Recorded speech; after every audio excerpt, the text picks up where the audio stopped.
Hey, good afternoon, class.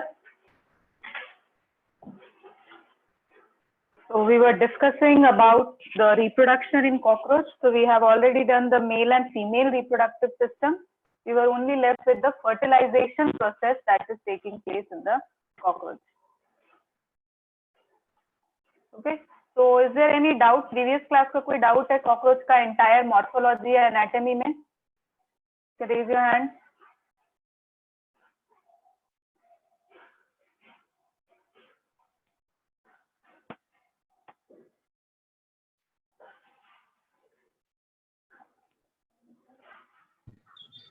Abhishek. Abhishek. हाँ ma'am. Good afternoon. Good afternoon ma'am. Abhishek, what are collateral glands?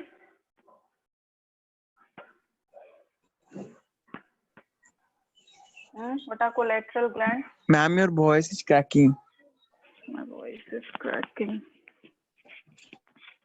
हाँ ma'am. Abhishek, I'm asking what are collateral glands? Hello.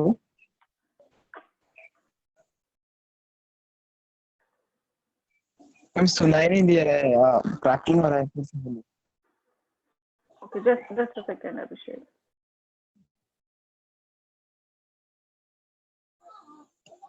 नहीं ma'am. Yes, Pratyush. Ma'am मैं कहूँ collateral gland? बताओ प्रत्युष, मेरी voice आ रही है तुम्हें क्लियर? Yes ma'am.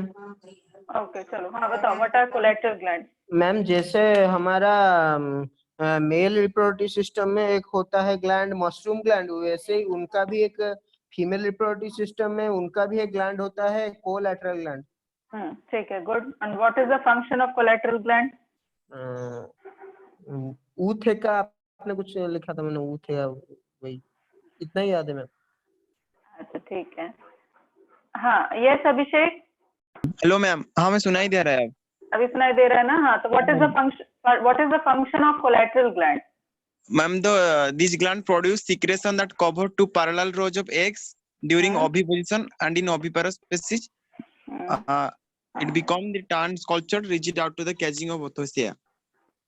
अभिषेक इतना स्ट्रिक्ट डेफिनेशन सुना दिया तुमको, डेफिनेशन थोड़ा ना दें. ठीक, simple one word answer. Yes Rohit. Ma'am, female cockroach using the collateral gland, some secretions are secreted which just cover the egg laid by the cockroach. Okay, तो basically मैं वन वर्ड में आंसर बता रही हूँ. सबने सही बताया, but the simple answer is in female cockroaches collateral gland forms the ऊथिका. बस आंसर उतना खत्म. ऊथिका फॉर्मेशन होता है. तो ओके चलो, पहले मैं ये फर्टिलाइजेशन खत्म कर देती हूँ. Will be done with the cockroach part, वो खत्म हो जाएगा. तो yesterday we talked about the reproductive system respectively male and female में. Coming to the fertilization, see fertilization का जैसे same steps होते हैं. There is first copulation, insemination. तब जो insemination होता है, insemination what we have discussed कि जो sperms होते हैं in case of cockroaches, those are not individual units, collected होते हैं एक structure में जिसको कहते हैं spermatophores. ठीक है, तो at the time of insemination these spermatophores are inserted by the male cockroach in the genital pouch of the female. right, female cockroach के जेनाइटल पाउच में इंसर्ट किया जाएगा एक्सटर्नल ओपनिंग से. उस जेनाइटल पाउच से it is transferred into the spermatheca. तो अगर spermatheca का फंक्शन होगा तो फीमेल बॉडी में the spermatheca holds the spermatophore. पहला चीज. Now what happens in case of females में जो फर्टिलाइजेशन होता है that takes place in the genital pouch. ठीक है, उस रीजन को भी वेस्टिब्यूलम कहते हैं. Now what happens, these spermatheca जिसमें ये स्पर्मेटोफोर्स हैं, these are transferred from the spermatheca to the vestibulum. ये सारा चीज जेनाइटल पाउच में ही हो रहा है. फर्टिलाइजेशन, ऊथिका जो वर्ड आ रहा है बार बार, ये सब जेनाइटल पाउच में होता है फीमेल में. इसलिए एंटायर स्ट्रक्चर को ब्रूड पाउच कहते हैं. तो स्पर्मेथिका में स्पर्मेटोफोर स्टोर होते हैं एंड इसी जेनाइटल पाउच के वेस्टिब्यूलम में देयर आर एग. एग भी फीमेल कॉकरोचेस में सिंगल यूनिट में नहीं होते हैं, एग भी इनके लाइन में होते हैं, ठीक है। एग का भी एक पूरा स्ट्रक्चर होता है जिसको कहते हैं ऊथिका। नाउ द स्पर्म्स या spermatophores, these are passed on from the spermatheca to the vestibule। वहां जाके एग अवेलेबल होता है, स्पर्मेटोफोर अवेलेबल हुआ और दोनों फर्टिलाइज करते हैं। Got my point? स्पर्मेथिका का फंक्शन है, वहां पे स्पर्मेटोफोर स्टोर होता है, फीमेल में जेनाइटल पाउच में ही वेस्टिबुलम में एग बनते हैं, ऊथिका। तो स्पर्मेटोफोर्स और ऊथिका में फर्टिलाइजेशन होगा, ठीक है। और वहां से जो फर्टिलाइजेशन के बाद जो एग्स ले होते हैं, वो एग यूजुअली एक फीमेल एक बार में 9 to 10 ऊथिका प्रोड्यूस करती है। तो ये ऊथिका इज काइंड ऑफ ऐसा, जैसे कैप्सूल टाइप एक स्ट्रक्चर समझ लो, कोकून टाइप का, इसमें तुम्हारे फर्टिलाइज्ड एग्स होते हैं। तो एक ऊथिका में there are approximately 14 to 16 eggs, और ऐसे वो 9 to 10 ऊथिका प्रोड्यूस करती है, क्रैक्स में, क्रेविसेस में, ठीक है, वहां पे। तो just for a quick revision, male क्या करेगा, स्पर्मेटोफोर को इंसर्ट किया और वो जाके कहाँ पे स्टोर हुए, स्पर्मेथिका में, इन फीमेल, ठीक। सिमिलरली फीमेल में जो एग्स बने हैं, these are again present in the genital pouch, unfertilised egg. Now from the spermatheca, these spermatophores are into a genital pouch, वहां पे दोनों का फर्टिलाइजेशन हुआ, और फर्टिलाइजेशन से जो ऊथिका बना, उस ऊथिका में you have fertilized eggs. Now these fertilized eggs are laid, एक बार में 9 to 10 ऊथिका लेकर ये फीमेल, और हर ऊथिका में there are 14 to 16 eggs पर ऊथिका।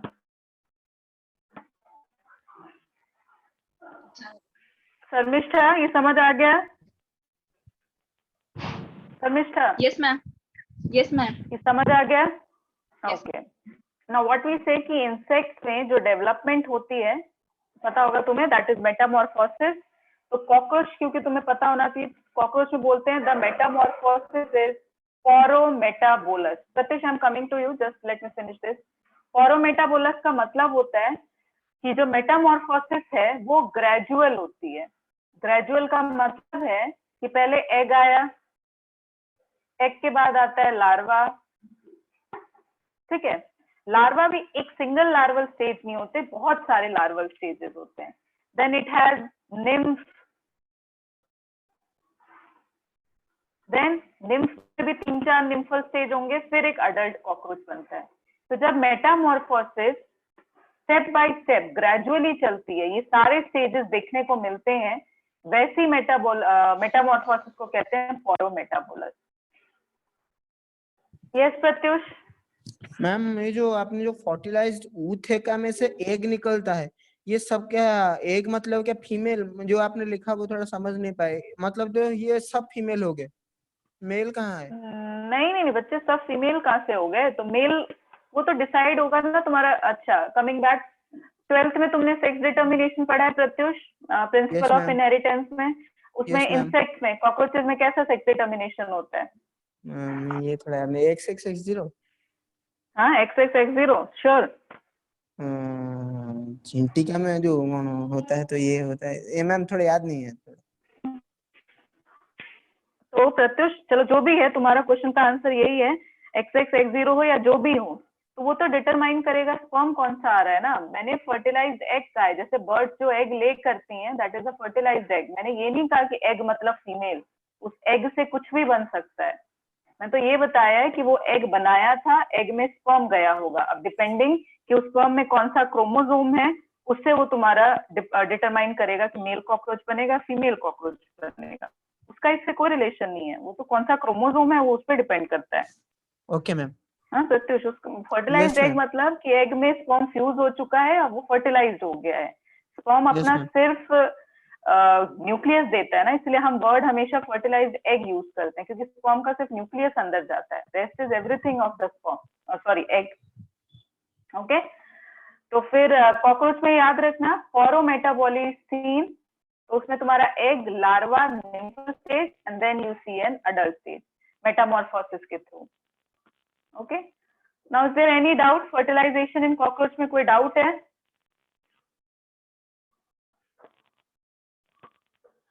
Raise your hand.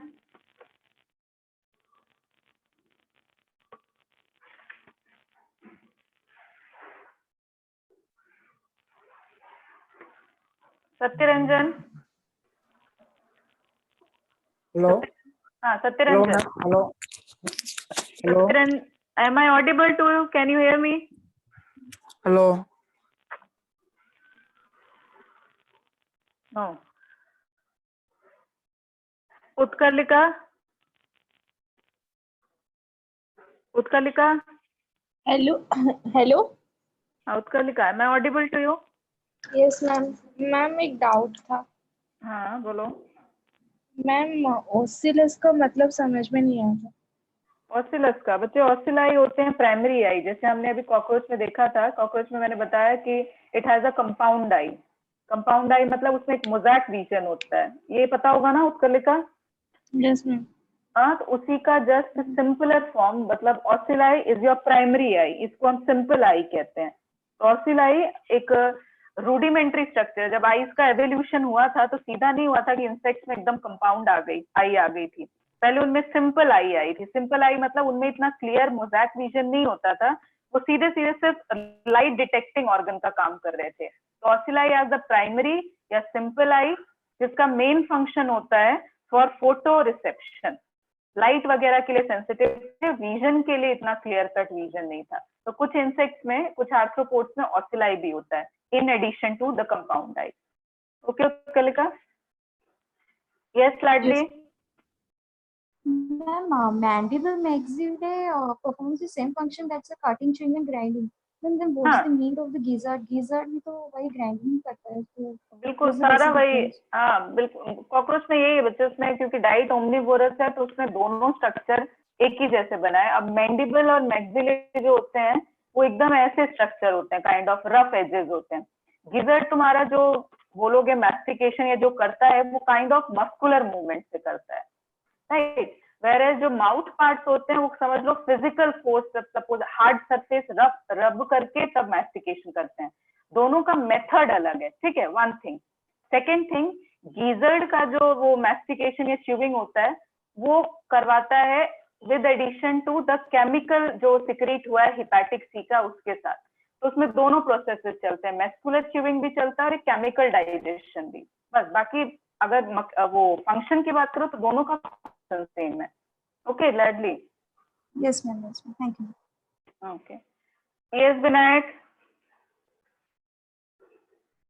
What is conglomerate gland? अच्छा, कॉन्ग्लोब्रेट ग्लैंड, जस्ट अ सेकेंड।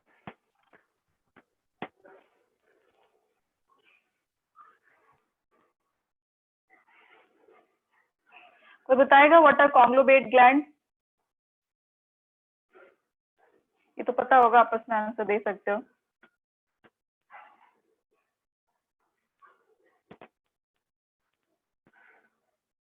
हाँ, anyone? Adhyaksha, yes ma'am. What are conglobate gland? ये तो पता नहीं है ma'am. So the conglomerate, just a second, conglomerate gland. Okay, I can see hands raised. Yes, Subhashri. Subhashri. हाँ, Yes, ma'am. हाँ Subhashri. Ma'am, conglomerate gland. Conglomerate gland help in secretion for outer layer of spermatophores. Subhashri. हाँ, Yes, conglomerate males में होते हैं, male cockroach में। हाँ Subhashri, your answer is correct. Yes, Abhishek. Abhishek. हाँ sir, हाँ हाँ। Ma'am, it is a large elongate sac-like structure lies beneath the mushroom gland and ejaculated duct. Male cockroaches. हाँ, तो basically what she said is correct. Conglomerate glands तुम्हें male cockroach में मिलते हैं, ठीक है। इन्हीं को फैलिक ग्लैंड्स भी कहते हैं। इनका जो सिक्रीशन होता है, ये सिक्रीशन से वो जो स्पर्मेटोफोर बनता है, उस स्पर्मेटोफोर फॉर्मेशन में कॉन्ग्लोबैट ग्लैंड हेल्प करते हैं। मतलब जो तुम्हारा स्पर्म्स है इकट्ठा आता है, हमने बात किया एक बंडल में होता है, ये जो पूरा सिक्रीशन को इंटैक्ट रखना होता है, ये पूरा स्ट्रक्चर, ये स्पर्मेटोफोर बनाने का काम कॉन्ग्लोबैट ग्लैंड का सिक्रीशन करता है। So it is present in male cockroach. So is there any other doubt?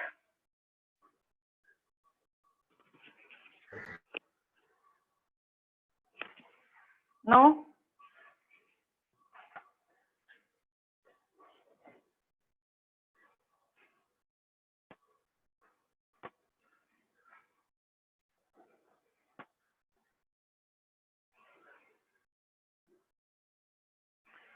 तो मैं नेक्स्ट यूनिट पे फिर चलती हूँ, start with morphology of flowering plant.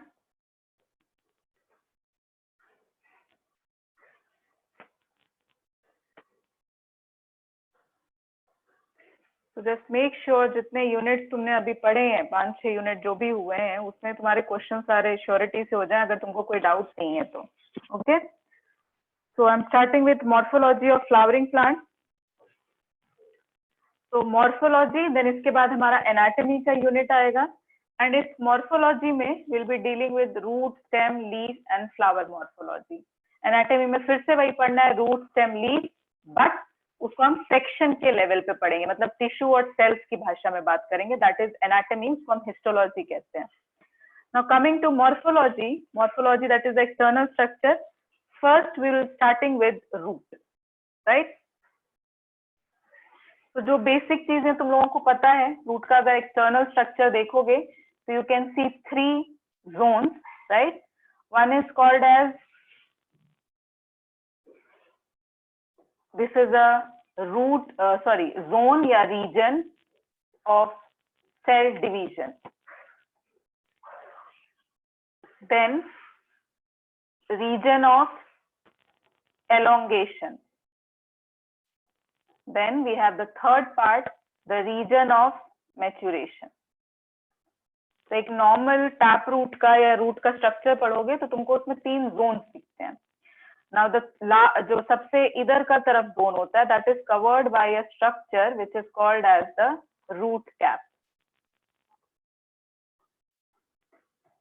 Right? Now the root region of maturation has the root hair. इससे भी 1-2 बार question आया कि रूट हेयर रूट के कौन से पार्ट में होते हैं। So this is the typical structure of a root. Cell division मतलब जो अपाइकल टिश्यूज हैं तुम्हारे, जो मेरिस्टेमेटिक एक्टिविटी के लिए रिस्पॉन्सिबल होते हैं, वो यहाँ पे होते हैं, टिप ये होता है, इसीलिए इस रीजन को कभी कभी जोन ऑफ मेरिस्टेमेटिक एक्टिविटी भी कहा जाता है, क्योंकि अपाइकल टिश्यू यहाँ होते हैं, राइट?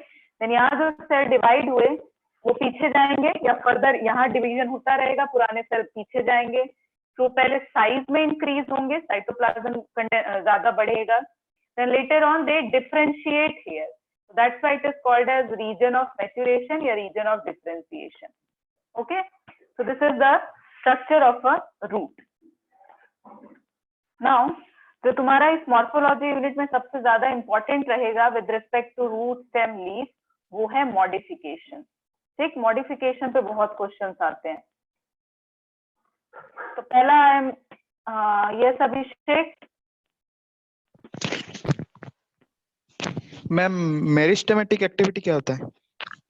तुम बताओ, ये तो 9th में बताते हैं। मेरिस्टेमेटिक एक्टिविटी क्या होता है?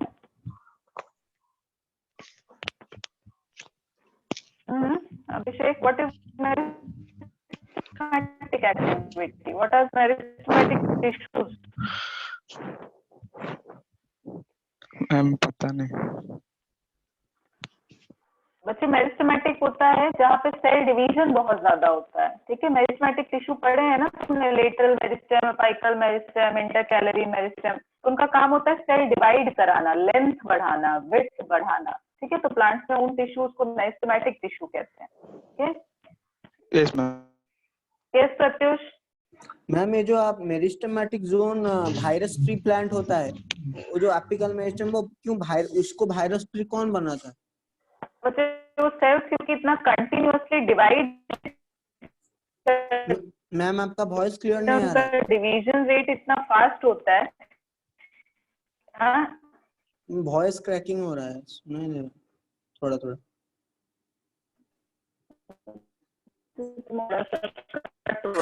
प्रत्युष अभी आवाज आ रही है?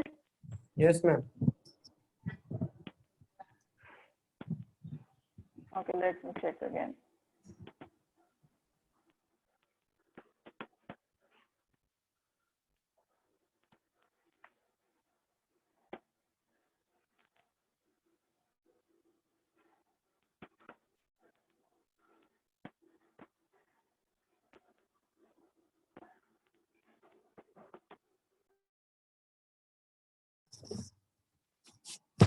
Yes ma'am.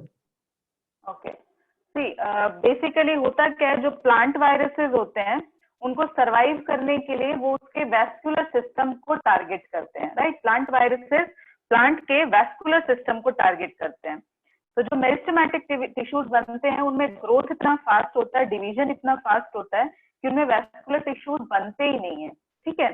तो वायरस मूव किससे करता है? वैस्कुलर टिश्यू से। तो वो कभी भी मूव करके अपाइकल मेरिस्टेम तक नहीं पहुंच पाता। मेरा मतलब है जैसे ये है zone of meristematic activity, this is elongation, this is division, right। तो जैसे कहीं भी इंफेक्शन हुआ तो वहां पे पहुंचने के लिए वायरस ट्रांसपोर्ट होता है through the vascular system.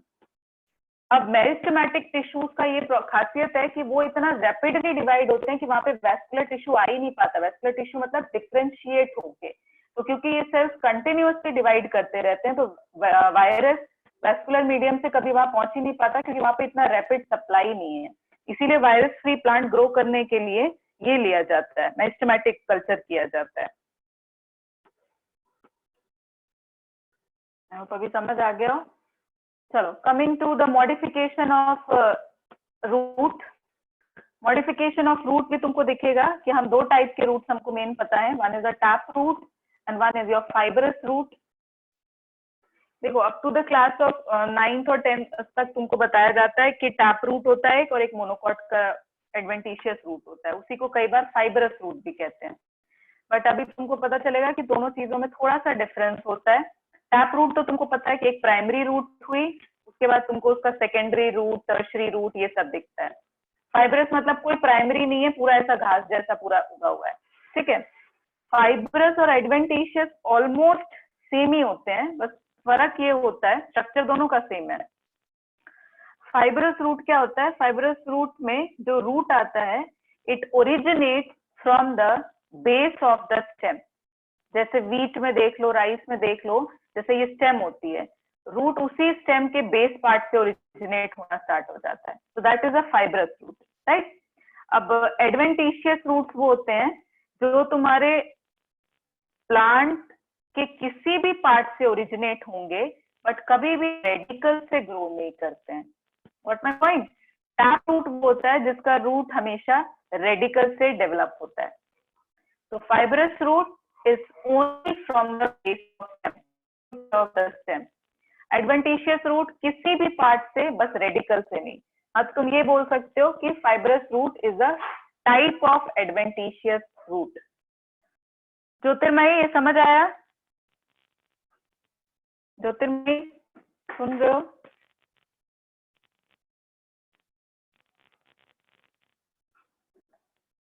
Yes ma'am. ये समझ आ गया ज्योतिर्मयी? फाइबरस रूट, Yes, ma'am, मैं समझ- now coming to Yes, ma'am.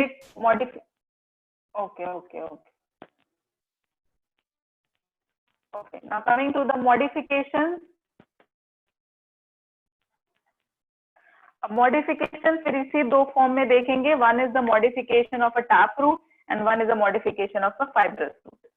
तो टैप रूट में पहला मॉडिफिकेशन फॉर फूड स्टोरेज। तो तुमको इन मॉडिफिकेशन स्ट्रक्चर्स का नहीं डिटेल में जाना कि उसके स्ट्रक्चर्स कैसे हो जाते हैं, बस ये याद रखना कि कौन सा टैप रूट के अंडर किस पर्पस के लिए मॉडिफाई हुआ। जैसे एक बार स्वीट पोटैटो का I think last year he question था कि स्वीट पोटैटो में मॉडिफिकेशन क्या चीज का होता है। तो ऑब्वियसली ये याद रखोगे, स्वीट पोटैटो में मॉडिफिकेशन रूट का होता है, बट याद रखना that root is adventitious, it is a food storage modification of adventitious root. So tap root में for food storage, you can see in case of carrot, turnip, right. In fact radish food storage के लिए tap root modification है, बस तीनों में structure थोड़ा अलग हो जाता है। कैरेट में जैसे तुम उसको ऐसे देखते हो तो इसको हम कहते हैं कोनिकल रूट मॉडिफिकेशन। टर्निप में तुमको ऐसा दिखेगा,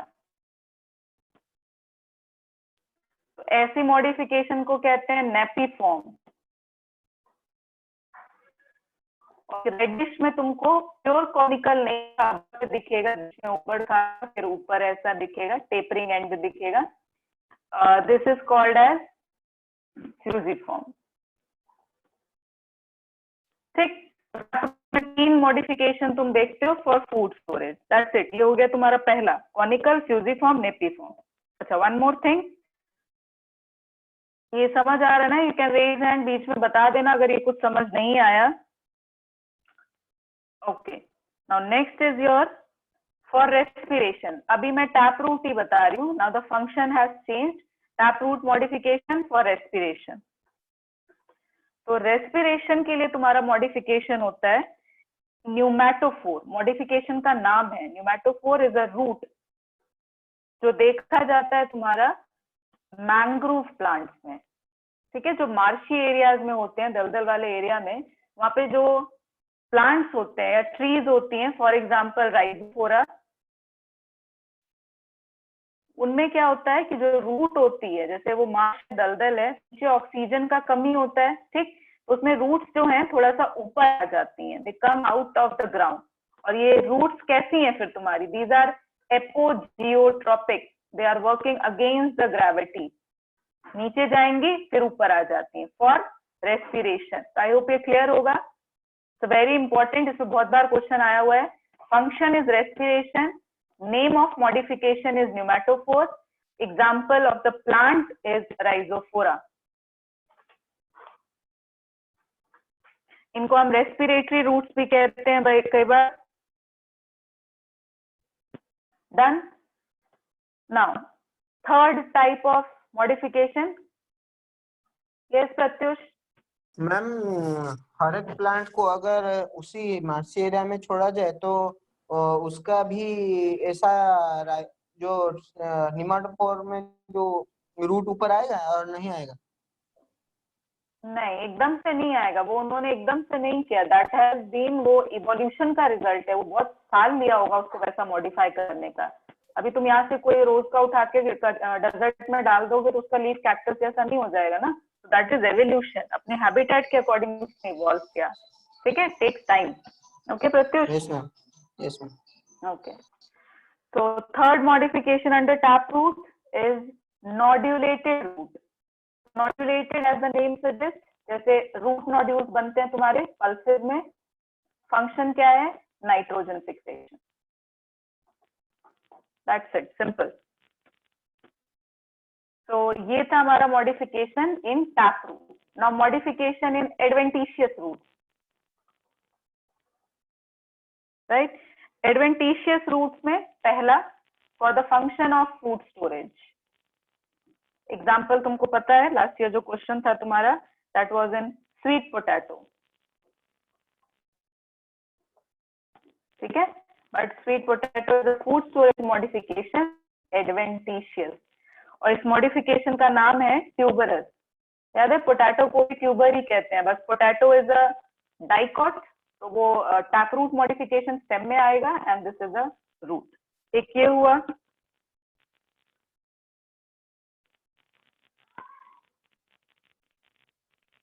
then second is function is support, adventitious root for support. Support में एक नाम है मॉडिफिकेशन का प्रॉप रूट, एंड एक मैं बता रही हूँ स्टिल्ट रूट। बहुत इंपॉर्टेंट है ये दोनों भी। देखो, prop root is seen in case of banyan tree, Ficus benghalensis scientific नाम है, या पीपल के पेड़ में देखते हो दैट इज फिकस रिलीजियोसा। ठीक है, तो इनके केस में जो रूट्स होती हैं दोज आर हैंगिंग स्ट्रक्चर्स, वो नीचे लटकती रहती हैं ऊपर से। तो ये ओरिजिनेट कहाँ से होती हैं? They originate from the branches. उसको ऐसा नहीं करना कि नीचे से पहले ऊपर गया फिर पकड़ के नीचे आया, इतना भी नहीं है।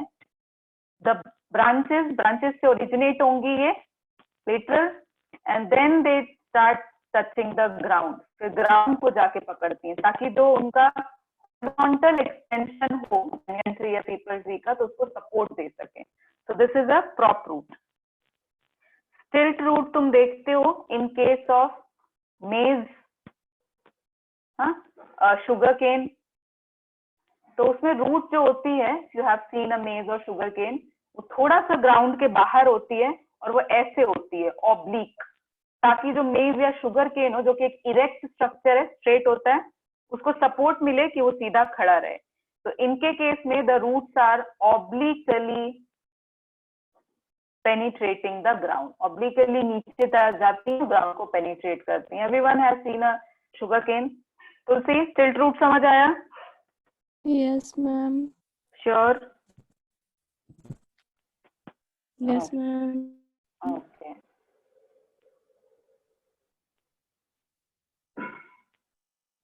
ओके। तो अभी एडवेंटिशियस में ही चल रहे हैं। I want to add one more, एक दो और उसमें मैं ऐड कर रही हूँ। One is your climbing root. Adventitious में ही क्लाइंबिंग रूट, मतलब जो रूट्स मॉडिफाई होते हैं क्लाइंबर्स में जाते हैं। Pratyush, I will come to you, let me finish this. तो जो तुम्हारा मनी प्लांट होता है, मनी प्लांट में भी रूट्स मॉडिफाई होती हैं क्लाइंबिंग के लिए, ठीक है। उसके अलावा जो ऑर्किड्स हैं, ऑर्किड्स में भी you can see root modification for support. और ऐसे रूट्स को हम क्या कहते हैं? Epiphytic root. आई होप ये लास्ट ईयर जो तुमने पढ़ा होगा 12th में, वहाँ पे एपिफाइट वर्ड आया होगा ना। तो epiphytic roots are example of adventitious root modified for support. This was I think third according to function. एक है पैरासिटिक रूट, इसका एग्जाम्पल है कसकटा, ठीक है, डॉडर जिसे कहते हैं, अमरबेल।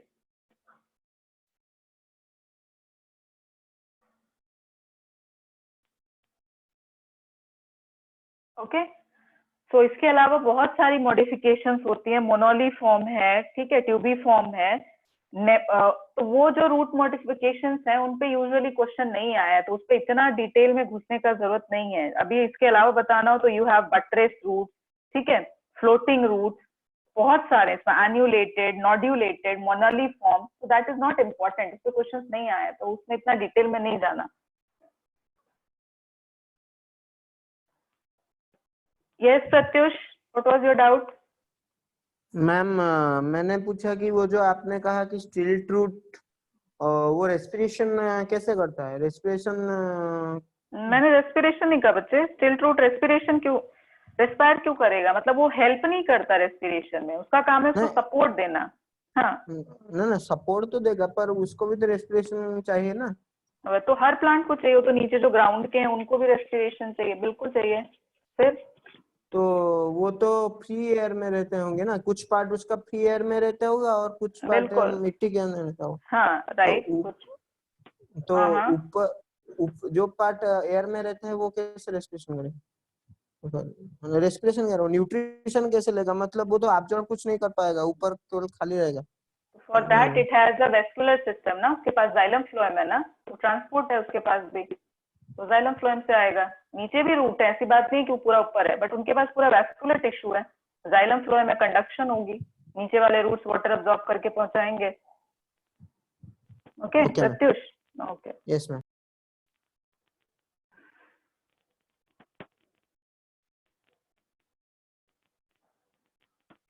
okay, so now coming to stem.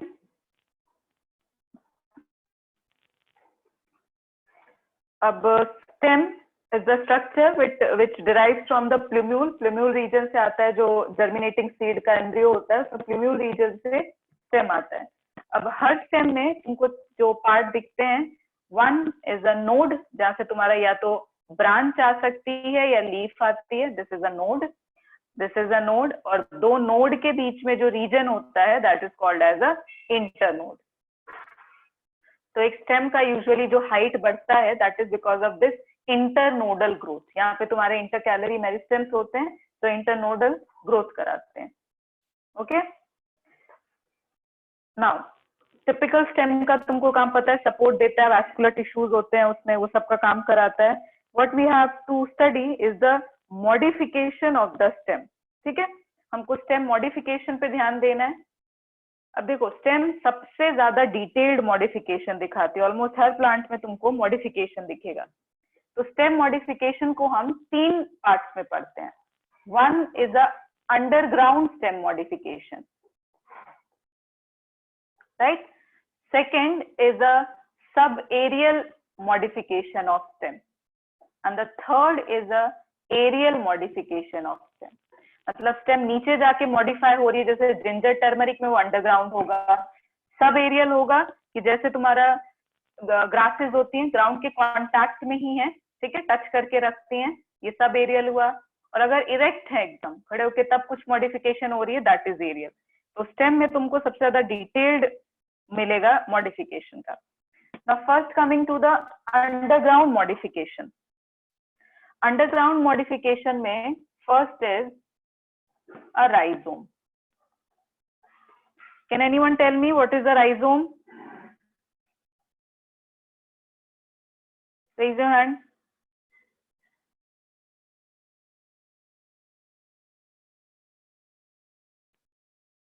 Yes, Anshuman. Ma'am ginger को राइजोम बोलते हैं। ठीक है, जिंजर को राइजोम बोलते हैं। और अच्छा ठीक है, Anshuman answer is right. Yes Rohit. Ma'am it is a vegetative propagule. It is a vegetative propagule. हाँ रोहित सही है, राइजोम। ठीक है, where can you see rhizome? Ma'am in banana and ginger. Right, ठीक है। तो राइजोम तुमको बनाना, जिंजर, टर्मरिक तीनों केसेस में दिखता है। तीनों केसेस में जो फूड स्टोरेज वाला स्ट्रक्चर है जो एडिबल होता है, दैट इज अ स्टेम। ठीक है, अंडरग्राउंड स्टेम। ओके, तो फिर राइजोम का example is banana, ginger, turmeric. ठीक, तो राइजोम एज अ वेजिटेटिव प्रोपोग्यूल भी काम कर सकता है। एज ही सेड, ये वेजिटेटिव रिप्रोडक्शन के लिए काम कर सकता है। Second modification after rhizome is your com. Rhizome और कॉम ऑलमोस्ट एक ही जैसे होते हैं, बस ये है कि जैसे तुमने जिंजर देखा होगा तो राइजोम उसका पूरा स्प्रेड होता है, जिंजर पूरा फैलता है। वाइल कॉम का एग्जांपल है कोलोकेसिया। कोलोकेसिया इज योर अरबी, अरबी जानते होगे, हिंदी में अरबी बोलते हैं उसको, या जमीकंद, जमीकंद को हिंदी में आई थिंक सुरन बोलते हैं।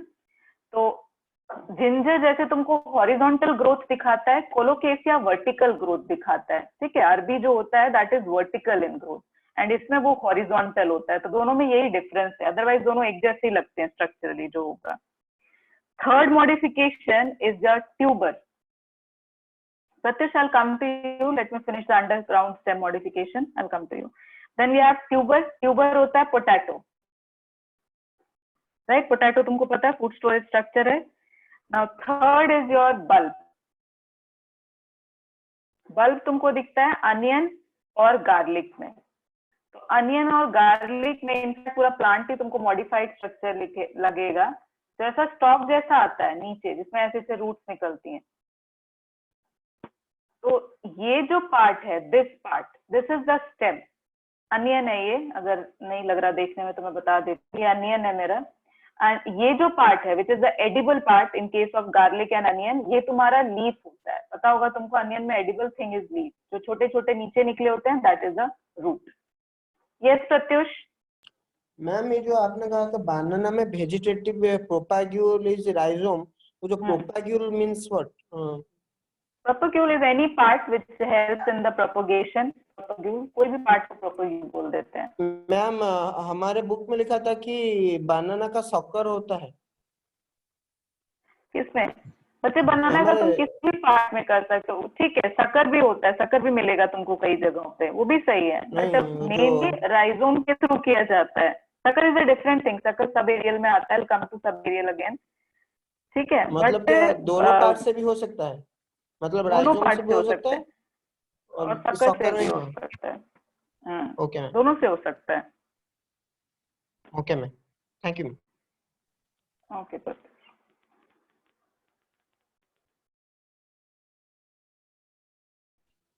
हाँ मैम, मीट में कैसे प्रोपोर्शन रहता है? मीट मिंट पे भी आ रही हूँ, जो सब एरियल हेलो पे मैम। आएंगे मिंट। हाँ अभिषेक, मिंट सब एरियल में आता है, अंडरग्राउंड में नहीं आता। कम टू सब एरियल, अभी नेक्स्ट सब एरियल ही करेंगे। मिंट, जैस्मिन, वो सब एरियल होता है अभिषेक, ठीक है? Come to subaerial now. तो थर्ड तुम्हारा मॉडिफिकेशन है, हाँ ma'am. Group of modification is subaerial. यहाँ पे तुमको मिंट, जैस्मिन, स्ट्रॉबेरी सब दिखेगा। Sub aerial modification, runner. सी मत घुसो इसका डेफिनेशन क्या होता है, क्या है, छोड़ो, तुमको एग्जाम्पल पे फोकस करना है। बनाना पे क्या होता है, दैट इज वो क्वेश्चन आएगा, वो चलेगा। तब वो दिखने में कैसा, कितने नोट्स होते हैं, दैट इज नॉट इम्पोर्टेंट। तो सब एरियल में you have a runner, then we have sucker. अभी एक एक करके मैं बताऊंगी अभी। Stolon and one is your offset, ठीक है? सब एरियल का मतलब होता है कि they have not completely left the ground, नीचे तो नहीं है, अंडरग्राउंड नहीं है, ग्राउंड के कॉन्टैक्ट में रहते हैं। रनर होता है जैसे तुम्हारा ग्रासेस में, घास में, लॉन ग्रास जो होती है उसमें तुम्हारा यही होता है। इनफैक्ट वेजिटेटिव रिप्रोडक्शन उसमें यही होता है। तुम करोगे तो पूरा ग्राउंड को टच करते हो, एक मैट की तरह बिछा देती है, तो दैट इज रनर, ठीक है? वो ऐसे चलते हैं, कॉन्टैक्ट करते हैं ग्राउंड को, and they grow like this, ठीक? Now next is your sucker. Sucker तुमको दिखता है क्राइसेंथेमम में। Chrysanthemum is a flowering plant, पता होगा। प्लस बनाना, बनाना में सकर होता है एज अ मॉडिफिकेशन, ठीक? तो सेकेंड, मैं audible to you all?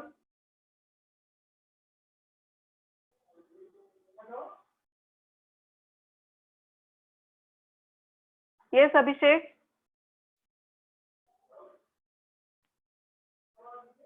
Okay चलो। स्टोलोन, स्टोलोन, ठीक है? देखो स्टोलोन और सकर में सिर्फ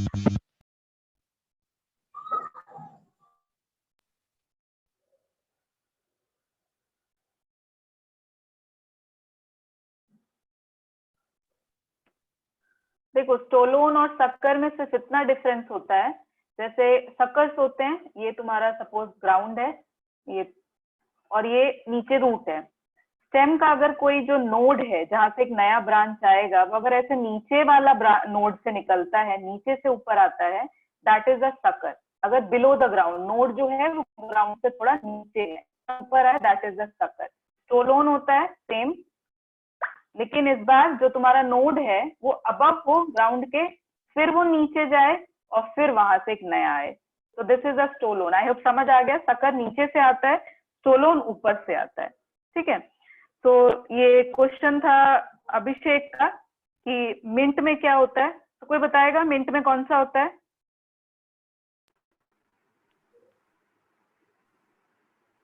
हाँ मिंट में संबित? यस ज्योति रेखा? Ma'am stolon. पक्का? Yes ma'am. नहीं बच्चे, मिंट में सकर होता है, ठीक है? Mint is a sucker. Stolon का तुम्हारा एग्जाम्पल है जैस्मिन। मिंट को मेंथा कैसे पता होगा? तो jasmine is a stolon while mint is a sucker.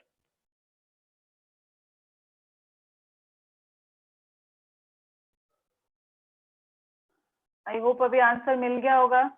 Offset तो तुम जानते हो, बहुत यूनिक केस है, Eichhornia. Yes Vinayak? Ma'am sucker arises from racemose manner, इसका मतलब क्या है? क्या क्या क्या विनायक, रिपीट करो। शक्कर एराइजेस फ्रॉम रेसमस मैनर, मतलब रेसमस का मतलब क्या है? मुझे समझ नहीं आया। मैम शक्कर एराइजेस फ्रॉम हाँ रेसमस मैनर। अच्छा, रेसिमोस मैनर। तुमने साइमोस और रेसिमोस दो वर्ड सुने हैं? हाँ सुना होगा। इन्फ्लोरेसेंस, इन्फ्लोरेसेंस नहीं पढ़ा है? हाँ हाँ हाँ सुना सुना, साइमस। तो रेसिमोस क्या होता है तुम्हारा कि एक मैनर होता है जिसको हम कहते हैं एक्रोपेटल सक्सेशन में। तो नया जो होता है that is the front part, पुराना पीछे जाता रहता है।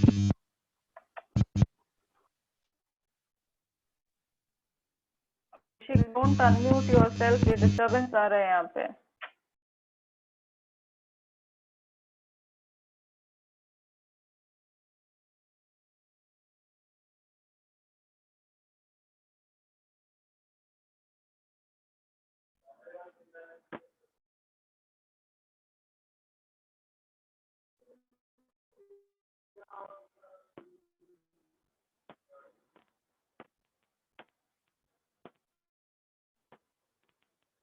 ओके, तो ऑफसेट आइकोनिया में जानते होगे वेजिटेटिव रिप्रोडक्शन के लिए होता है। आइकोनिया को इतना रैपिड ग्रोथ होता है इसीलिए उसको टेरर ऑफ बंगाल भी कहते हैं। ये सब तो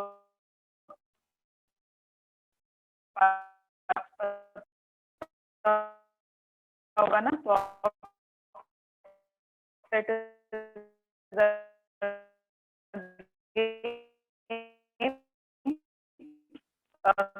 subaerial modification of Eichhornia stem. Tendril.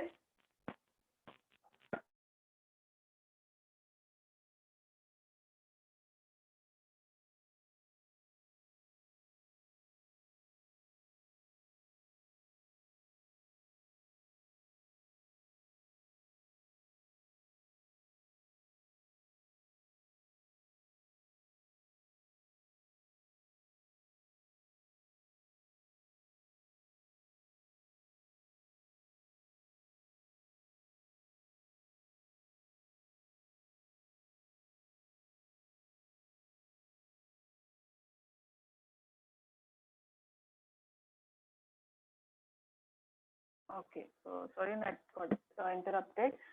So we were talking about the aerial modification. Aerial modification में one is your tendril, एक हुआ tendril support के लिए।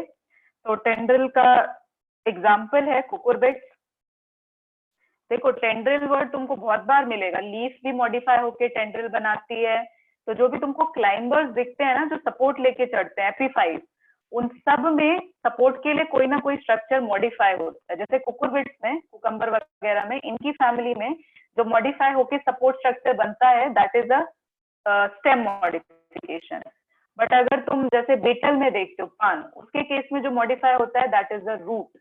अभी तुम पी वगैरह में देखोगे वहां पे लीफ मॉडिफाई होती है। What's my point? So cucurbit is an example of stem tendril. Second is thorn, लेकिन थॉर्न ये रोज वाला नहीं है। This is thorn in case of bougainvillea. तो सबका क्योंकि ओरिजिन अलग होता है। थर्ड जो सबसे क्रूशियल है that is a phylloclade.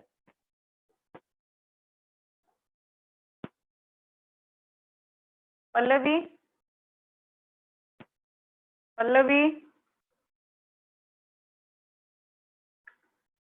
okay, Shweta. Yes, ma'am. Shweta, where can you find a phylloclad? Ma'am, in Opuntia. Very good. And what is the modification? Ma'am, the leaves are present as spine. They have a photosynthetic stem. Right. Okay. So she is right in case of Opuntia और cactus. वहाँ पे जो stem modify हो जाता है, एक thick structure बनाता है, flattened cylindrical thick structure. Leaves modify होके spine बनाती हैं।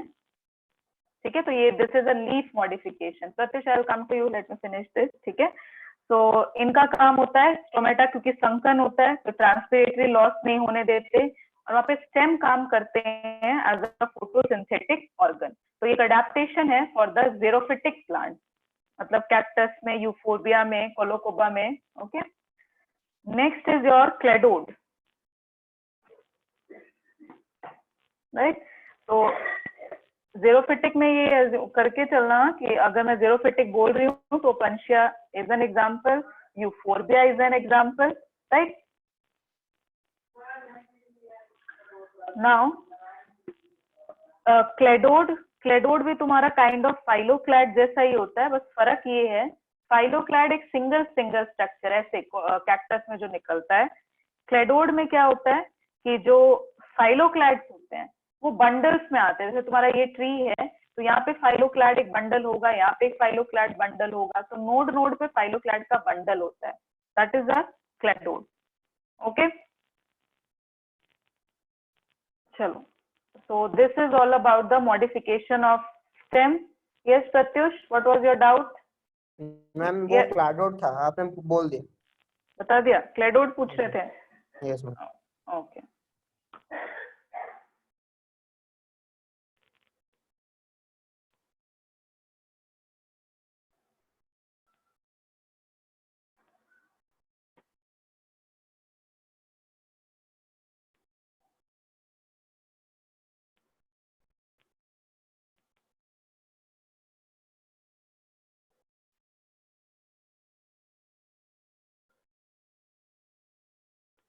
okay, so now coming to leaf, third vegetative structure of a plant. Now structure of leaf, एक लीफ में तुम्हारा you can see there is a, जिससे attach होता है ये नोड से या किसी भी पार्ट से, there is a leaf base, then we have a petiole, then there is a leaf lamina. Lamina में you have a central margin जिसको हम midrib कहते हैं, then you have veins। ठीक, तो ये एक टिपिकल लीफ है।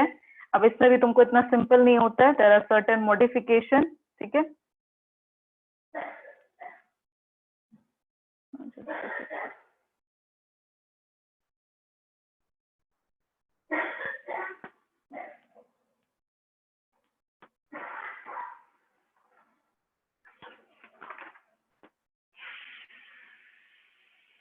ओके, सो अब लीफ में भी अलग अलग स्ट्रक्चर का अलग अलग मॉडिफिकेशन होता है। कई बार this again you don't have to go in detail, कई बार जो उनका ये पार्ट होता है that tip it sometimes forms like structure line जो क्लाइंब करने के हेल्प करते हैं।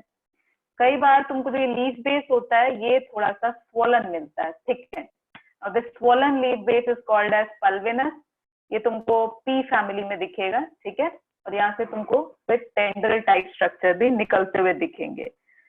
तो लीव्स में भी ये अलग अलग मॉडिफिकेशन होता है। मैंने पल्विनस इसलिए बताया क्योंकि pulvinus is given in NCERT, तो उसका थोड़ा सा इंपॉर्टेंस हो जाता है। अदरवाइज लीफ में भी हर चीज का मॉडिफिकेशन है। Sometimes the petiole is modified, sometimes the lamina is modified, वो हम अभी मॉडिफिकेशन में देखते हैं, लीफ मॉडिफिकेशन में। Okay, so before that coming to venation, कुछ टर्म्स पता होनी चाहिए। तो वेनेशन होता है the arrangement of veins on the leaf lamina is called as the venation. ठीक है, वेनेशन दो टाइप की होती है, there is a parallel venation and there is a reticulate venation. जो मैंने ये बनाया है तुम्हें, this is a parallel venation. ये तुम्हारा एग्जाम्पल है इन केस ऑफ मोनोकॉट। अगर वो एक पूरा नेटवर्क बनाती हैं, वेब जैसा स्ट्रक्चर बनाती हैं, तो then that is called as a reticulate venation. ठीक है, this is seen in case of dicot leaf, ये जनरल स्टेटमेंट है।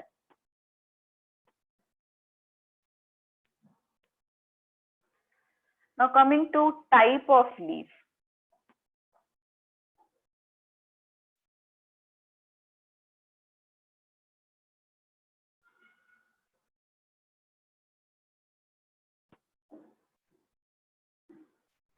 तो type of leaf based on कि क्या एक नोड से एक ही लीफ निकलती है उसको हम सिंपल लीफ कहते हैं,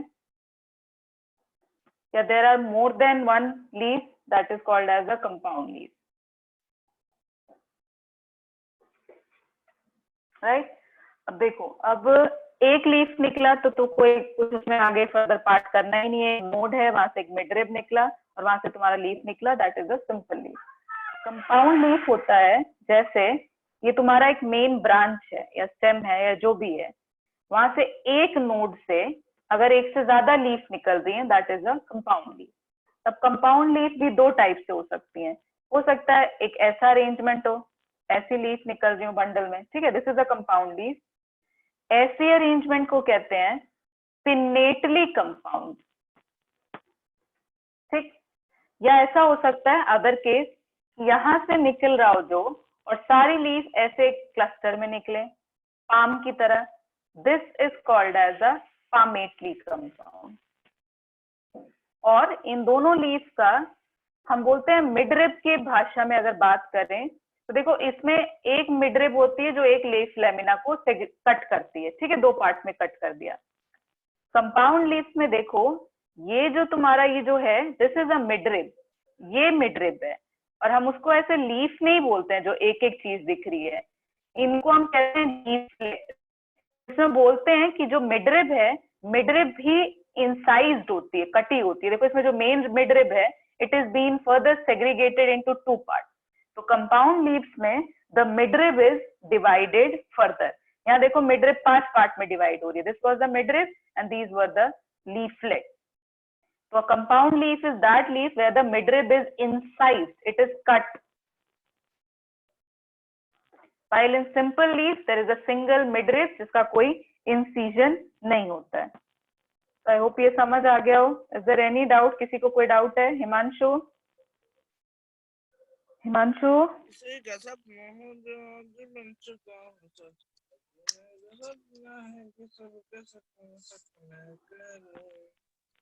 Himanshu? Himanshu is not in the class. Bhagyashree? Bhagyashree?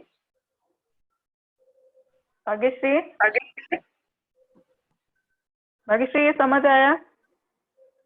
Yes, ma'am. Okay. अभी तक ये एकदम सिंपल टर्म्स चल रही थी, ये तुम अगर एनसीईआरटी या नॉर्मल वैसे भी पढ़ा होगा तो ये सब पता ही होगा। Okay, so this was type of leaf. अब देखो अब इसमें भी फर्दर जो आगे वो नहीं है, तो आगे भी होता है। जैसे अगर मैंने ये बनाया था पिन्नेट लीफ, अगर एक जगह से एक ही लीफ निकल रही है लाइक दिस, कंपाउंड है बट एक ही लीफ निकल रही है, इसे कहते हैं यूनिपिन्नेट, सिंगल। अगर ऐसे है दो दो लीफ निकल रही हैं, इसे कहते हैं बाइपिन्नेट। तो ये फर्दर टर्म्स आते हैं। नीम के केस में तुम और देखते हो, टैमरिंड में अलग होता है, but you have to study up to pinnate and palmate, that's it. Next is phyllotaxy. Phyllotaxy होता है अरेंजमेंट ऑफ द लीव्स, ठीक है, एक लीफ का जो अरेंजमेंट होता है स्टेम या ब्रांच पे, दैट इज द फाइलोटेक्सी। तो अगेन वेरी सिंपल। अच्छा, दूसरा चीज मॉर्फोलॉजी में सबसे इंपॉर्टेंट हो जाते हैं एग्जाम्पल्स। जैसे अभी फाइलोटेक्सी तुमको डेफिनेशन पता है, अगर मैं बोलूंगी कि एक ऑपोजिट फाइलोटेक्सी होती है, एक ऑल्टरनेट होती है, देन यू हैव वर्ल्ड, ये तीनों टर्म्स की तुमको मतलब पता होगा। बट मॉर्फोलॉजी में क्वेश्चन आता है कि ऑपोजिट किस में होता है, किस प्लांट में, ऑल्टरनेट किस में, और वर्ल्ड किस में। तो ये मेक श्योर नोट्स बनाओ और सारे एग्जाम्पल साथ लिखते चलो। तो phyllotaxy is the pattern of arrangement. तो इसमें नाम से देखो, जैसे ऑपोजिट है, ऑपोजिट मतलब क्या है कि जैसे ये तुम्हारा एक ब्रांच था, लीफ एक दूसरे के सामने, इनका ऐसा एक नोड पे दो लीफ निकल रही हैं, ठीक, 2 leaf at 1 node, that is opposite. Opposite तुमको देखने को मिलता है एज इन कैलोट्रोपिस और गुआवा में। डन। ऑल्टरनेट देखोगे कि एक नोड पे एक ही लीफ होता है लाइक दिस, ठीक, एक नोड पे सिंगल लीफ होता है, and this is seen in case of China rose, also in case of sunflower. Yes Anshuman, I will come to you just a second. और एक और plant mustard. Yes Anshuman. Ma'am वो first one फिर से कह दीजिए प्लीज। ऑपोजिट? Yes ma'am. अच्छा बच्चे, ऑपोजिट सिंपल है, देखो मतलब ही इसका वर्ड में है, एक नोड पे दो लीफ है और दोनों एक दूसरे के ऑपोजिट हैं, आमने सामने, डायरेक्शन ऑपोजिट होगा। हाँ, डायरेक्शन ऑपोजिट है, एक नोड पे एक लेफ्ट होगा तो एक राइट होगा, एक साउथ है तो एक नॉर्थ है, ऐसा। ओके, एंड ऑल्टरनेट इज एक नोड पे एक ही होगा, डायरेक्शन तो डजंट मैटर टू अस, हमको पता है कि एक नोड पे एक ही होगा। So that is an alternate example. Now world मतलब वर्ल्ड इज समथिंग क्लस्टर्ड। तो वर्ल्ड होता है जैसे तुम्हारा ये है और यहीं पे लीफ का क्लस्टर है, दिस इज वर्ल्ड, पूरा गोल गोल सा आता है। वर्ल्ड तुमको दिखने को मिलता है एल्स्टोनिया में। That's it. So this is the phyllotaxy of leaves.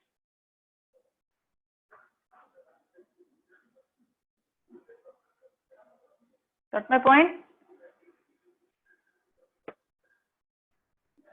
चलो, now coming to modification of leaves. अभी तक तुमने स्ट्रक्चर पढ़ा, वेनेशन, टाइप पढ़ा। नाउ कमिंग टू मॉडिफिकेशन, जो हम कंसिस्टेंटली देख रहे हैं।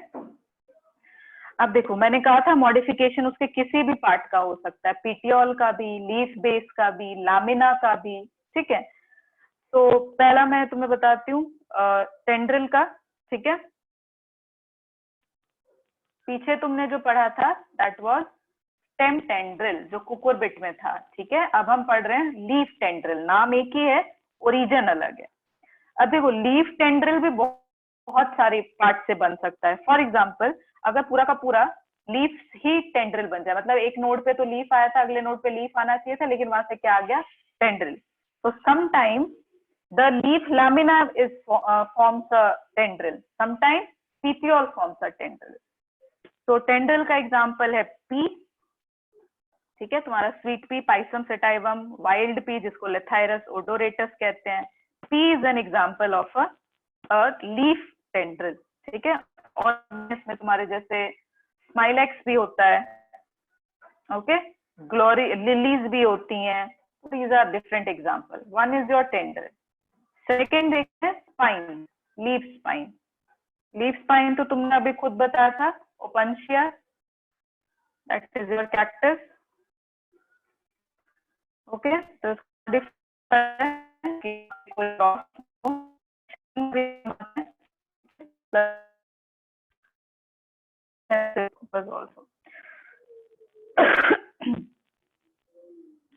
now third modification is food storage,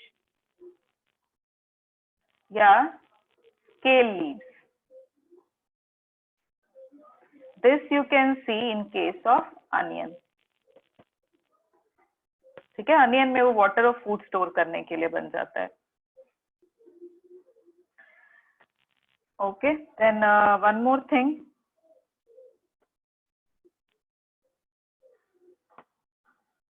in case of insectivorous plant, अब इंसेक्टिवोरस प्लांट जैसे तुम्हारा पिक्चर प्लांट हो गया, या क्या बोलते हैं उसको, what is the second, leaf bladder, ठीक है। तो जैसे पिक्चर प्लांट होता है, पिक्चर प्लांट में क्या होता है, जो तुम्हारा एंटायर लैमिना होता है, लीफ ब्लेड होता है, that entire leaf lamina is modified to form a pitcher, ठीक है। एक जग जैसा बनाता है पिक्चर प्लांट, अगर गूगल पे देखोगे it's a jug like structure. तो इसमें तुम्हारा जो लैमिना होता है, वो लैमिना तुम्हारा एक लीफ पिक्चर बना देता है, जो कैच करता है इंसेक्ट्स को, राइट। उसके बाद जैसे ब्लैडर वॉट होता है,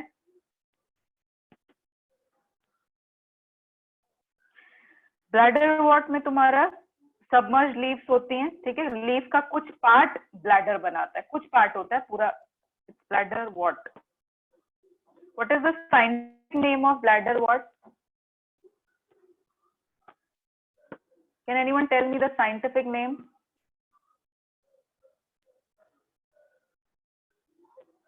हाँ, Shikha? Yes, ma'am. What is the scientific name of bladder wart?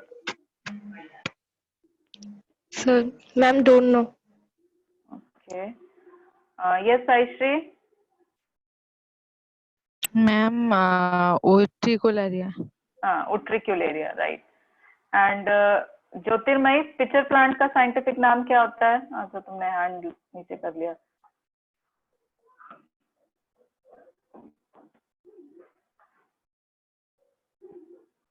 Yes Jyotirmayi, pitcher plant का साइंटिफिक नेम क्या होता है? Anyone, what is the scientific name of pitcher plant?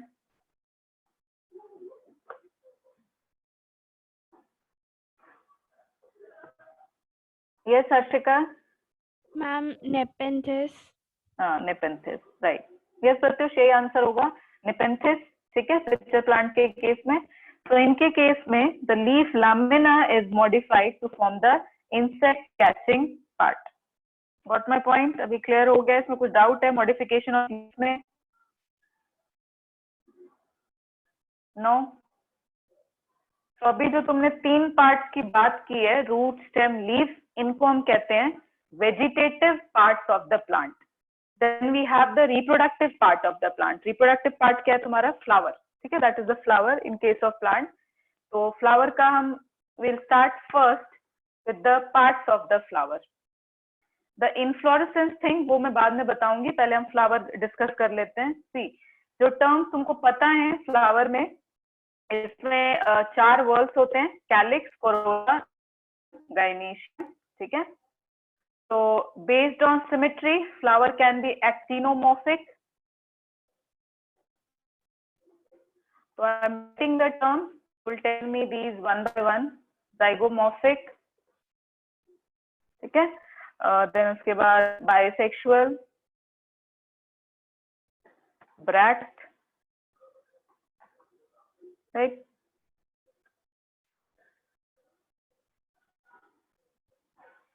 Swapna, Yes, ma'am. Swapna, what is actinomorphic?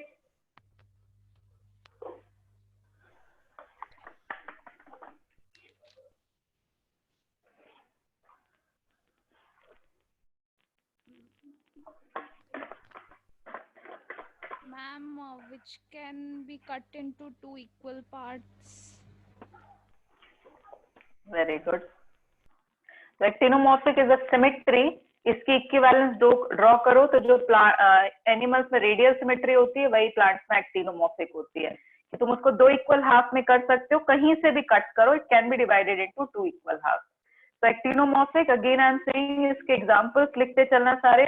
Mustard, धतूरा, इसमें actinomorphic मिलेगा तुम्हें। Zygo is equivalent to bilateral symmetry. Zygo is seen in case of pulses, basically beans में, pea में, गुलमोहर में, इनमें bilateral मिलता है। बाइसेक्सुअल पता है कि एक ही फ्लावर में, we are not talking about the plant, we are talking about the flower. एक ही फ्लावर में एंड्रोशियम और गाइनीशियम दोनों है, that is the bisexual condition. Now tell me what is a bract? Shahzara, bract क्या होता है?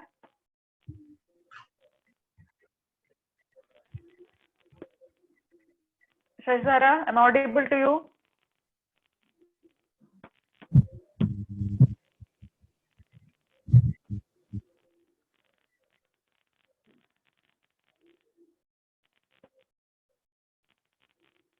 Nishant?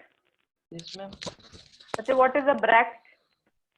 These are the modified leaf. Which are present where? Axial part of leaf. Yeah. हाँ? ये पता नहीं मैम। अरे तो पार्शियल डेफिनेशन जानो कि गलत होगा और क्वेश्चन, पूरा डेफिनेशन जाना करो। यस प्रत्युष। मैम वो ब्रैक्ट वो लीफ लाइक स्ट्रक्चर है जो कैलिस के नीचे से निकलता है, छोटा छोटा लीफ लाइक स्ट्रक्चर। राइट, ठीक है, ये सबका डेफिनेशन यही होगा। सी, 2 टर्म्स आती हैं, एक ब्रैक्ट होता है और एक स्टिप्यूल होता है, ठीक है, 2 चीजें हैं। अगर मैं फ्लावर में कैलिक्स के नीचे बता रही हूँ कोई लीफ लाइक स्ट्रक्चर है, तब उसको नाम देते हैं ब्रैक्ट, ठीक है। तो bract is near the calyx, तो ब्रैक्ट फ्लावर में कंसीडर किया जाता है। Now Anshuman, what is the stipule? Anshuman, Yes, Anshuman, ma'am. what is a stipule? Hello. Anshuman, what is a stipule? What is stipule? Yes, ma'am. Stipule हम वो leaf से एक leaf का बेस से निकलता है ये। हाँ, राइट, प्रॉपर सही अंशुमन, राइट, यही सुना था। तो ब्रैक्ट और स्टिप्यूल तुमको स्ट्रक्चर में एक जैसे ही लगेंगे, दोनों लीफ लाइक स्ट्रक्चर्स ही होते हैं, बस ब्रैक्ट फ्लावर के नीचे होता है एंड स्टिप्यूल लीफ के नीचे होता है। तो जैसे तुम लीफ बनाते हो, लीफ बेस में भी अगर एक लीफ लाइक छोटा सा स्ट्रक्चर हुआ है, इसको नाम देते हैं स्टिप्यूल। ब्रैक्ट फ्लावर के लिए टर्म आता है, ये ध्यान रखना है, टर्म बहुत। और एक चीज है, इन्फ्लोरेसेंस तुमको पता है, इन्फ्लोरेसेंस मतलब होता है जब बहुत सारे फ्लावर्स का क्लस्टर हो, तो मेरा लीफ और फ्लावर तुमको ऑलमोस्ट एक जैसा ही लगेगा। ये अभी मैं फ्लावर बना रही हूँ, ठीक है, पहले लीफ बनाया था। अगर एक इनफ्लोरेसेंस में एक पूरा फ्लावर्स का क्लस्टर है, ठीक है, एक तो मैंने बात किया कि तुम्हारा एक एक कैलिक्स है और ये suppose this is a flower, ठीक, suppose there is an inflorescence, बहुत सारे फ्लावर्स का क्लस्टर है, ठीक, ये क्या बन गया, चलो जो भी है। अब एक इनफ्लोरेसेंस में एक फ्लावर के नीचे जो लीफ लाइक स्ट्रक्चर होगा, ठीक, एक फ्लावर में उसको बोल दिया ब्रैक्ट। अब एक इनफ्लोरेसेंस में जब हम फ्लावर बहुत सारे क्लस्टर्ड हैं, उसमें जो ये स्ट्रक्चर होगा लीफ लाइक, उसको बोलते हैं ब्रैक्टियोल। कई बार ये वर्ड कंफ्यूज करते हो। Bract is for one flower, ब्रैक्टियोल is for the flowers in an inflorescence, stipule is for a leaf. Yes Pratyush? Sorry ma'am, मैं रखना बंद करना भूल गया था। अच्छा, कोई बात नहीं, चलो ओके। तो ये टर्म अभी बार बार यूज होगा, तो अभी ये पता है। Now coming to the flower. अब हम एक फ्लावर के लिए बहुत सारे टर्म्स यूज करते हैं, जैसे अभी एक एक्टिनोमॉर्फिक फ्लावर बोलते हैं, zygomorphic based on symmetry, bisexual, unisexual. तो ये सब तुम्हें पता है, जो अभी इन सिलेबस डिटेल में पढ़ना है। Type of flower based on position of the world, calyx, Corolla, androecium, gynoecium, इनके पोजीशन के बेसिस पे फ्लावर को 3 टाइप में पढ़ा जाता है। One is a hypogynous flower, epigynous flower and perigynous flower.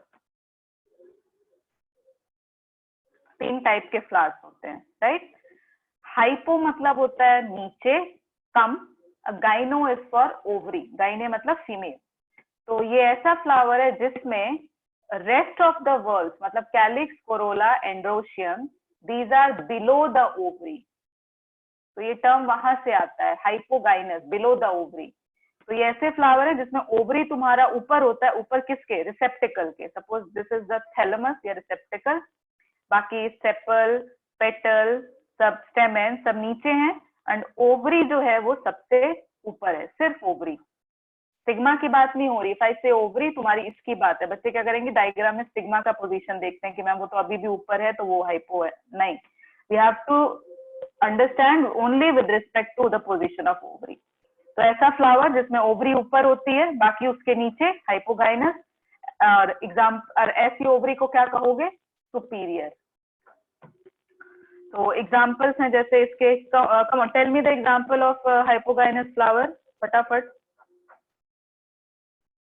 Bhishma, Bhishma बच्चे, give an example of a hypogynous flower.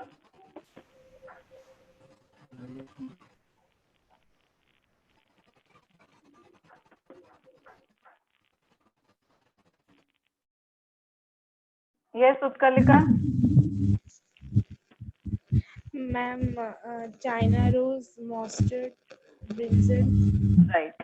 तो अगर तुम लोगों को मॉर्फोलॉजी में एग्जाम्पल याद है, that means you have a very strong command over the chapter. Morphology पूरा यूनिट ही एग्जाम्पल का है, क्योंकि डेफिनेशन तुम सबको पता चल जाएगा, डेफिनेशन तुम सबको समझ आएगा। जो मेन क्लिक होता है इस चैप्टर का, दैट इज एन एग्जाम्पल। ठीक है, चलो coming to epigynous. Epigynous again कि बाकी 3 whorls they are above the ovary, ovary is lower, तो ऐसी ओवरी को कहते हैं इंफीरियर ओवरी। ठीक है, तो this is in case of sunflower, guava हो गया, क्यूकम्बर हो गया। यस प्रत्युष। मैम आपने जो हाइपोगाइनस कहा उसमें किसके ऊपर ओवरी रहता है? वो जो क्या नाम का है वो? बाकी 3 वर्ल्स होते हैं बच्चे। एक फ्लावर में 4 पार्ट होते हैं ना, कैलिक्स, कोरोला। ओके, मैं ये टर्म्स नहीं डिस्कस कर रही हूँ मैं, क्योंकि अज्यूम करके चल रही हूँ इतना तुम लोगों को पता होगा। हाँ प्रत्युष, यस ये मैम। पता है ना ये चारों टर्म्स? नो, ये सब पता है। आपने कहा किसके ऊपर ये रहेगा, मतलब क्या उड़ा? हाँ ओके ओके ओके, थैलेमस बच्चे, थैलेमस। यस मैम, वो है थैलेमस। थैलेमस या रिसेप्टिकल। हाँ, रिसेप्टिकल। थैलेमस या रिसेप्टिकल। ओके, तो एपिगाइनस का एग्जाम्पल हो गया जैसे तुम्हारा गुआवा हो गया, कुकम्बर हो गया, और क्या होता है, सनफ्लावर हो गया। Now coming to perigynous. Perigynous का मतलब होता है कि जो ओवरी है वो सेंटर में है और जो बाकी वर्ल्स हैं वो भी उसी के अराउंड हैं, तो कोई तुमको क्लियर कट ऊपर नीचे ऐसा कुछ नहीं दिख रहा। तो this is called as a half inferior condition. Got my point? कि जैसे ये थैलेमस था तुम्हारा, सेप्टिकस, ovary is at the centre, ठीक है, ओवरी सेंटर में है, उसके बाद जो बाकी वर्ल्स हैं वो उसी के अराउंड है, ठीक है, कोई ऊपर नीचे तुमको एज सच नहीं दिख रहा। तो this condition is called as half inferior. Half inferior तुमको पीचेस की मिलती, पीच में, प्लम में, रोज में, इनके केसेस में you can see perigynous condition. Perigynous, peach, plum सब इसी में होता है। Okay, so this is the classification of flower based on the whorl. अभी क्लियर हो गया होगा? Now coming to the parts of flower, ये भी बहुत सिंपल है, सारे टर्म्स हैं। तुम्हारा काम क्या है? तो सबसे बेटर कि जो लास्ट में फैमिलीज दी हुई हैं तुम्हारी बुक में, सोलनेसी, फेबेसी और लिलिएसी, तीनों फैमिलीज के जितने एग्जाम्पल्स हो वो सारे कर लो, जितने एनसीईआरटी में इंक्लूड हुए सारे एग्जाम्पल, और फैमिलीज बाय हार्ट लर्न कर लो, क्योंकि फैमिलीज लर्न कर लोगे और एग्जाम्पल याद हो गए, पूरा का पूरा याद हो जाएगा। तो रादर की गुआवा याद करो, गुआवा इंफीरियर ओवरी रखता है, भूल जाओ, गुआवा का फैमिली है मलवेसी या काइंड ऑफ सोलनेसी से रिजेंबल करता है, तो उसमें जो जो कंडीशन है सब वो फॉलो करेगा। Okay, now coming to parts of flower, तो हमको 4 वर्ल दिखते हैं। First is calyx, then corolla, androecium, gynoecium, ठीक है। तो कैलिक्स जो कि किससे बना होता है? सेपल से। It is a whorl of sepals. तो सेपल्स का काम होता है यूजुअली, उसको जब बड कंडीशन में फ्लावर होता है, ओपन नहीं हुआ होता है, तो उसको प्रोटेक्शन देता है, ठीक है। कई बार ये सेपल्स भी मॉडिफाइड होते हैं, इनफैक्ट कुछ केसेस में सेपल भी कलरफुल होने लग जाते हैं, डिपेंड करता है फ्लावर का हैबिटेट क्या है, राइट। यूजुअली जब फर्टिलाइजेशन हो जाता है तो सेपल्स शेड ऑफ हो जाते हैं, उनका ऐसा कोई काम नहीं रहता, क्योंकि जो फ्रूट बन गया है ओवरी से उसमें सेपल्स का कोई रोल नहीं होता। कुछ प्लांट्स में ऐसा होता है कि सेपल्स रिटेन रहते हैं, जैसे तुमने जो ब्रिंजल देखा है, ब्रिंजल में जो तुमको ग्रीन पार्ट दिखता है पीछे, वो पर्पल कलर का द मेन फ्रूट, उसके साथ जो ग्रीन पार्ट दिखता है वो उसका सेपल होता है, ठीक है। इनफैक्ट चिलीज में भी जो तुम देखते हो, चिलीज में भी वो पार्ट इज द सेपल, तो कई बार वो रिटेन भी होता है, so that's an exception। तो एक फ्लावर में सेपल्स में बी मेनी, ठीक, और वो सेपल्स अगर फ्यूज्ड हुए, सारे आपस में जुड़े होते हैं, so that condition is called as gamosepalous। gamy is for fusion and sepalous is for sepal। अगर फ्यूज्ड है तो gamosepalous, और अगर फ्री है, बहुत सारे हैं बट कोई रिलेशन नहीं है, that is called as polysepalous। Okay, now coming to corolla। अब कोरोला तुम्हारा पेटल का काम जानते हो, पॉलिनेशन में हेल्प करता है, ठीक है। अब कोरोला भी तुम्हारा कई बार फ्री होता है या कई बार फ्यूज्ड होता है। फ्यूज्ड हुआ तो गैमो लगा दो वर्ड, फ्री हुआ तो पॉली लगा दो, बस साथ में आ जाएगा पेटलस, ठीक है। कोरोला का भी शेप बहुत ज्यादा वेरी करता है, कुछ प्लांट्स में वो ट्यूबुलर शेप का होता है, जैसे तुम्हारा येलो कलर का जो फ्लावर होता है, आई डोंट नो उसका नाम क्या होता है हिंदी में,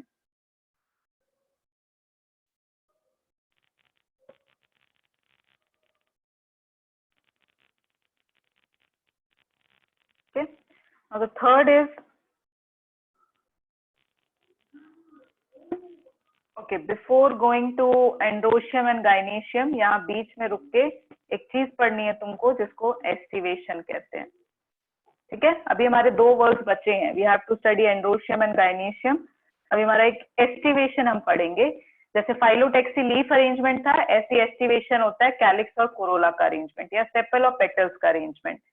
ऐसे ही तुम्हारा अभी प्लेसेंटेशन आएगा, प्लेसेंटेशन मतलब ओव्यूल्स का अरेंजमेंट, तो ये सारी अरेंजमेंट्स हैं। So estivation is the mode of arrangement of sepal or petals in the flower. ठीक है, बाकी वर्ड्स के साथ इनका क्या वो होता है. So that is estivation.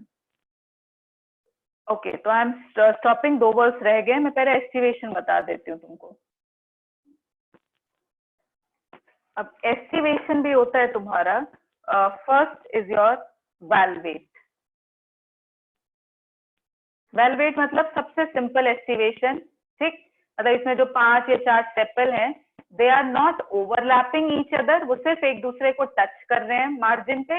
ये मेरे सेपल्स हैं. ठीक है, कई बार ये जैसे फ्लोरल डायग्राम बनाओगे वहां पे ऐसे लिखा बनाया होगा. तो वो सिर्फ एक दूसरे को टच करते हैं, कोई ओवरलैपिंग नहीं. तो अगर ऐसी अरेंजमेंट होती है सेपल्स की, this is called as valvate. ये तुमको देखने मिलेगा कैलोट्रोपिस में. Second is twisted. So again the word itself says कि इसमें जो एक मार्जिन होता है वो ओवरलैप होता है अगले मार्जिन से, लाइक दिस. इसका अगला ओवरलैप करेगा. तो हर पेटल का या सेपल का एक मार्जिन सप्रेस होता है. देखो इसके नीचे है, एक मार्जिन फ्री होता है. तो ये पूरा अरेंजमेंट ऐसे ही चलता है, like this. This is twisted. ठीक है, तो इसका कोई एज सच कोई फिक्स्ड वो नहीं रहता है. So this is seen in case of China rose. China rose में तुमको ये अरेंजमेंट दिखेगा. In case of China rose, cotton, twisted. ठीक, now the third is imbricate.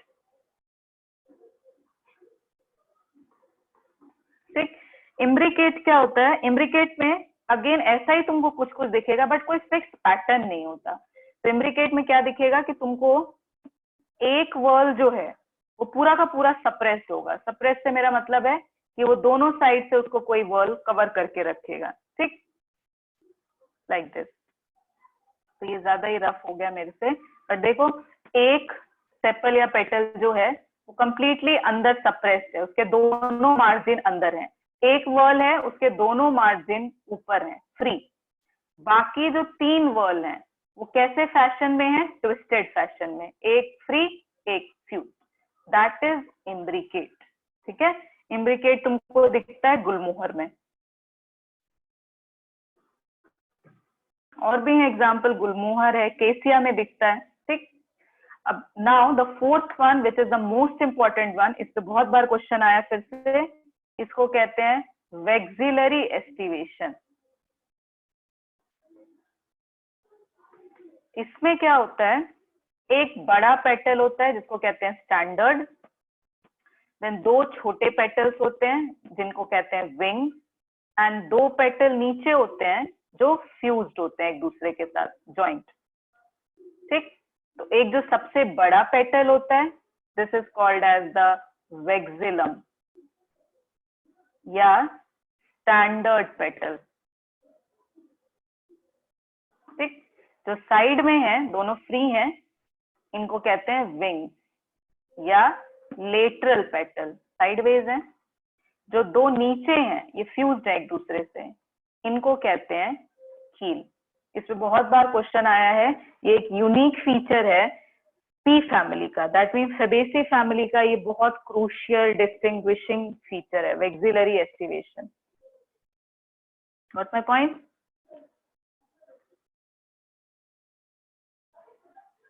उज्जवल, उज्जवल, शुभम, शुभम,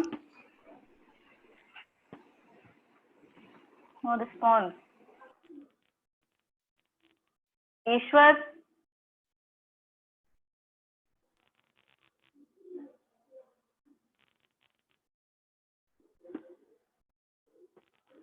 अमित, कोई डाउट है? समझ आया ये?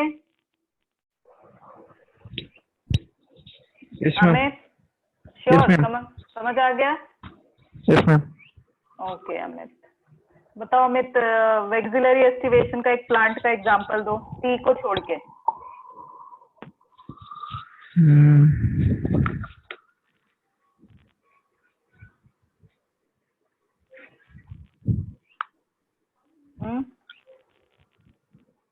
besides P, give an example of a plant which has maxillary estivation. याद नहीं और क्या। Okay.